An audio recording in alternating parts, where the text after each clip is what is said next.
Okay.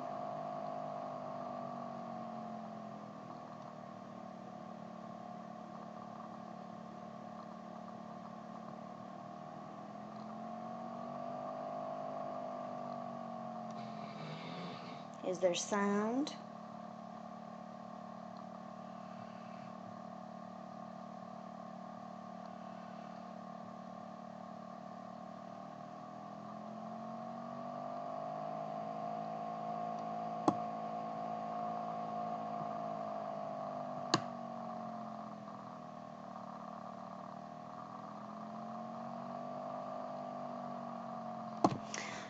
Okay, so this is my first live Google Hangout. I've done umpteen tests, and then I started my really live one that I tried to get everybody on, like a real live one. It was no longer a test, and I could not get the visual. All you could do was listen to me like on a podcast. So I closed it all down. I do not know what happened this morning, but I just tested this again yesterday, so now we're doing it again. So now nobody knows that I'm on here, but I'm going to go ahead and go, and I'm going to go ahead and talk just a little bit because I had some questions that people had asked me, so I'm going to go ahead and answer them, and we'll see how this goes. And I want to do this again and actually be live where you're talking to me. Okay, so I did have a question about when did we find out that Micah had cerebral palsy? When Micah was first born, the doctor told us that Micah had brain damage. So we didn't really know what that meant. We just knew that it meant that something was wrong with her, but we didn't know anything about brain damage. Nobody ever said anything about cerebral palsy until Micah was about a year old, and she had a wonderful physical therapist, a PT, and she mentioned one day cerebral palsy. I'm like, oh, what's that? And she said, well, she explained to me, how Micah was really tight in her arms and her legs. That was, I guess, the number one thing that was spasticity. That's what makes them people with cerebral palsy be really tight. So cerebral palsy is caused by lack of oxygen to the brain. So if me or you had a car accident and we did not have oxygen in our brain for a little while, then we would get some brain damage possibly. And the amount of brain damage depends on the extent to which you have cerebral palsy. So some people walk fine on their own. They might have a little bit of a gated walk where maybe they're, they walk kind of like this. They call it a gated walk. Micah has a gated walk when she walks, but she doesn't walk by herself. So anyway, so back to the original question about when we found out. So I said, cerebral palsy, I've never heard of that. Do you think Micah has that? And she said, well, I'm not a doctor, but from her experience, that's what she thought. And then we took her into the pediatrician, and I guess at that time, he told us that Micah had cerebral palsy. We really did not know what she had for a really long time. So that was about a whole year of not having any idea what to expect or really what was wrong. And hey, future builder, thank you so much for stopping by. No worries. I appreciate you coming by to say hello to me.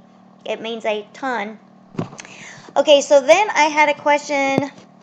Jay Rise asked, do we ever get judgment from the public? And if we do, how do we deal with it? I would say no. I don't take Micah out a whole lot just in public. Most of the time when I'm taking her to events. So we're going to a wedding. We're going somewhere to church. Most of the things that Micah goes to outside of the house, if it's not her day program, Micah is going to church.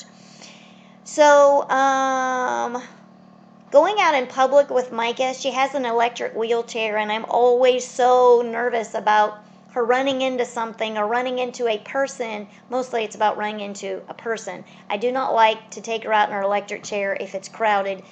William is like, it's no big deal. You just walk in front of her and let her follow. And I'm like, no, it's not quite that easy. So we both have a different style in what we do if we take Micah out. I find it rather nerve-wracking. William finds it okay. William is my husband. And so I don't know. I don't know that, I've ever had any problems. There's a big, long thing going on with, Thank you, Sarah. I appreciate you coming by. Thank you for saying hello and let me know that you were here. And thank you for coming at 10 when it was a total failure. Thank you so much. So, I forgot what I was going to tell you. That's one thing about being live is that you can't stop and cut and edit and all that. I'm just live and you just see however I'm talking or whatever I can remember. Oh, there's a big long article somewhere in Google Plus. I am still getting notifications because people are still commenting on it. A very upset mother was talking about her daughter or her son, and people stare at them. I can't remember exactly what it is, but people stare at him because there's something that is visually different about him than all the regular people like me. I call me and my 5 other children, I call them regular. We're regular, and then there's Micah. And that's just how I've always made the distinction. So I wrote a comment in there because she was very upset. A lot of people are still making comments about how rude people are when they stare, and they're just very upset and just talking really negative about people that stare. My personal opinion is we stare at anything that looks unusual, anything that's out of the norm. If you have your hair dyed purple, I am going to stare at you because purple hair is not the norm. I am not used to looking at people with purple hair. So it's something that's new, it's different, it's interesting. And I'm like, wow, what is that? They colored their hair purple. What does their face look like? Who does their hair purple? I want to see what you're wearing. I kind of want to look at you. It's not that staring is considered to be impolite, and I get that. But I just feel like, in general, we stare at things that are different, they're unusual. Sometimes it's beautiful. A guy sees a beautiful girl, he's staring at her because, wow, he likes what he's looking at. So I feel that staring in itself is not always, a terrible thing. If I see a beautiful painting somewhere, I'm going to stare at the painting because I think the painting is beautiful. It's fascinating. I'm interested. I want to give it a little bit of attention. Okay, the biggest question is, what is the normal? You are right, new and different is what we look at. Thank you so much, Coleman, for coming back and being with me. What is the normal? Okay, so my definition of normal is whatever we're used to. Hey, Vixie, hello. Thank you so much for being here. And yes, finally made it live. Finally.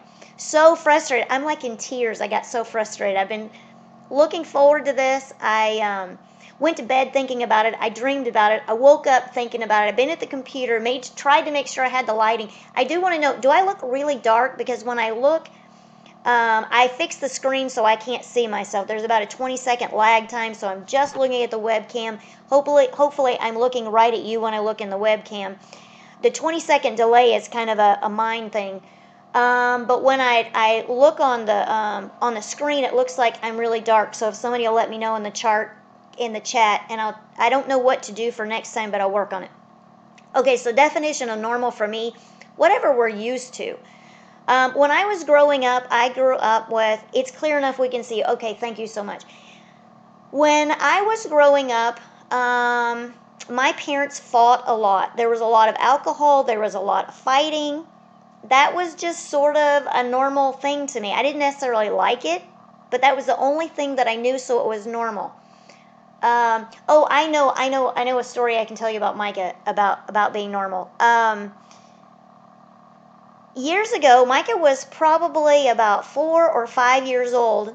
Micah had only been around regular kids. So when she started out she went to preschool, and then she went to kindergarten. Generally, with special needs children, you do kindergarten twice. So this would have been 3 years of school. So by the time, I guess, she went to first grade, I'm not sure when she entered a program where she was around other people in wheelchairs, but she was taken back by that. She was surprised. She didn't know that she was different because she'd never been around anybody that looked like her. She'd been around people that looked like us.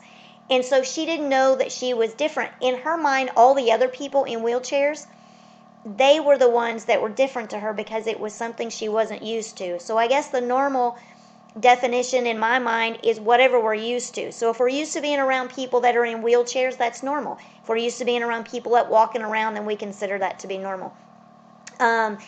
So that's kind of what my definition of normal is. Okay, so then I had a question from Rishi Cup TV. What would you want a family who's never had a child with special needs? What would you want to tell them? What would you want them to know? I guess the most important thing that I would say off the top of my head would be, when you have a special needs child, you do absolutely everything you can to take care of them and meet their needs. Try to understand them. Try to understand, what they're thinking. What are their needs? Like Micah, I'm not sure. Micah's 27. I'm not sure where she is mentally from all previous testing that's been done. She's not a 27-year-old. Like, she's never going to read, never going to do math. They've been even working in the last couple of years on reading. I finally said in a meeting, I'm like, well, why do we work on reading when Micah's probably never going to read? I don't see that as a real benefit at this point in time. Never gonna do math.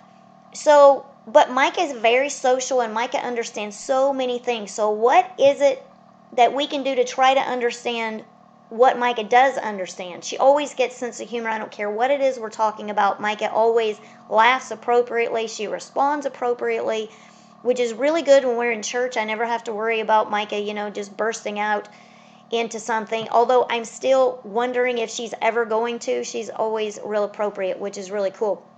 So trying to figure out what we can do to make Micah feel that she participates in life. Everything with Micah is a schedule. She gets up at a certain time, goes to bed at a certain time, she eats at a certain time.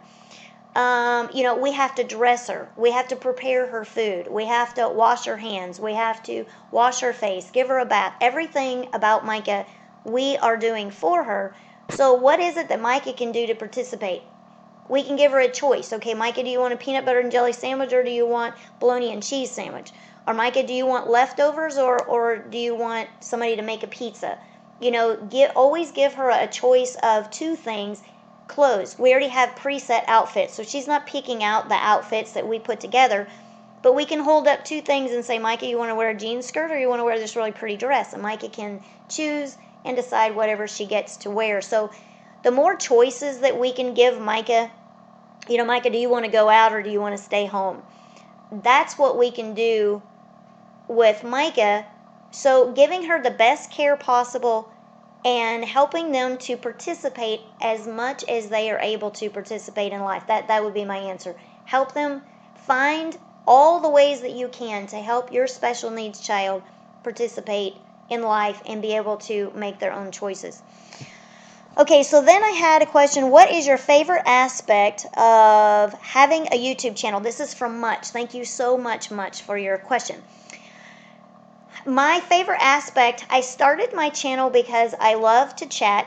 I didn't have any idea what I was going to chat about, but let's chat. So then my channel has sort of evolved into cerebral palsy. I wasn't at all planning on that happening, but it's all the conversation that I have, like people being on here now and chatting with me, being able to answer questions. So my favorite aspect of my YouTube channel would just be chatting and getting to know you. And then I think I had another question, or maybe those were all my questions that I had. So those are all the questions that I had for today. Thank you so much for being here. Ask me some more questions. I would like to do live more, and we're going to make it go right the first time when everybody is actually on here to see it.